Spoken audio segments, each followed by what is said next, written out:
মালিককে খুন করে এই সম্পত্তি দখল নিয়েছে। ক্রাইম অ্যান্ড আইসক্রিম দুটোই আমার কাছে।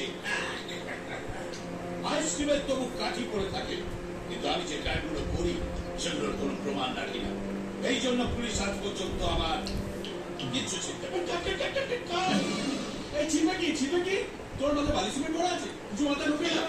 ওটা চিনতে নয় ওটা পড়তে কতবার বোঝাবো। ঠিক আছে ঠিক আছে তো আমি ম্যাচ করবো। আরে টেকনোলজি স্কুল তো ওই টেকনোলজি শিখাচ্ছ, সারা তুমি জ্ঞান দিতে এসছো। তোমার দারোয়ান যোগ্যতা তুমি অভিনয় করতে এসছো। বেরো ক্ষেত্রে বেরো ভাই। তাকে বেরো বলছিস আমার বাড়িতে শুটিং করছে, আবার আমাকে বলছে বেরো। ওই সারা তুই জানিস আমি ডিরেক্টর, আমি এই বাড়ির মালিক।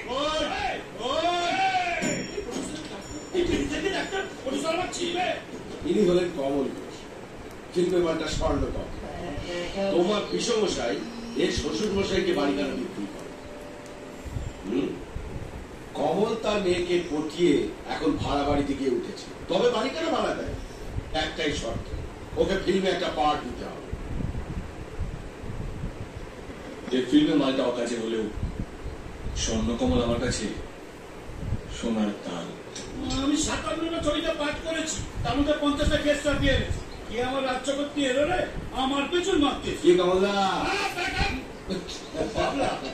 কি বাবা, তুমি কি এখন জুনিয়র আর্টিস্ট আপনার ছেলে নতুন হিরো লঞ্চ করে আছো? না, উনি আপনার বাড়িতে শুটিং করবেন, কথা বলাতে নিয়ে এলাম। আচ্ছা, তো হিরোরাই কি এখন লোকেশন দিকে বেড়াচ্ছে নাকি? ঠিক ধরেছে, ইনি হিরো, আচ্ছা ইনি প্রডিউসার, আচ্ছা আবার ইনি কিন্তু ডিরেক্টর। বাবা, এইটুকু বয়সে এত দায়িত্ব কাঁধে নিয়ে ফেলেছো ভাই, একটু স্পন্ডিলাইটিস হয়ে যাবে। সব থাক, কাজের কথাটা বলেন। বিষয়টা কি বলতে হবে? তাই বল। আপনি প্রাক্তন এমএলএ দেবরাজ রায়কে চেনেন? হ্যাঁ, বিলক্ষণ চিনি। এই বাড়িটা তো একসময় ওনারই ছিল। আসলে আমাদের শুটিংটা ওনার লাইফ হিস্ট্রি নিয়ে। ও আচ্ছা, টাকা পয়সার কথাটা বলে দিলে হয় না? চাপ দিচ্ছ কেন? আগাতে এসেছি, ফাঁক বুঝে ঝেপে দেবো।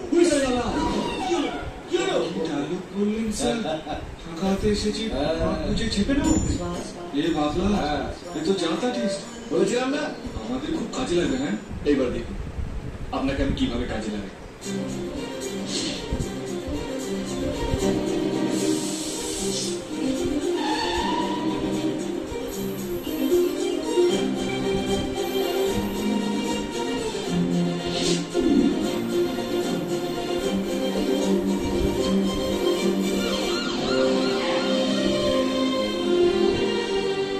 আমার একার পক্ষে সম্ভব হতো না যদি তোরা আমার সঙ্গে না থাকতিস।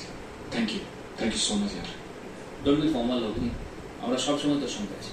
অভি, আমি আসি, আমার নাইটে আমার একটা শুটিং। ঠিক আছে, শোনো, বাবা বেঁচে আছে,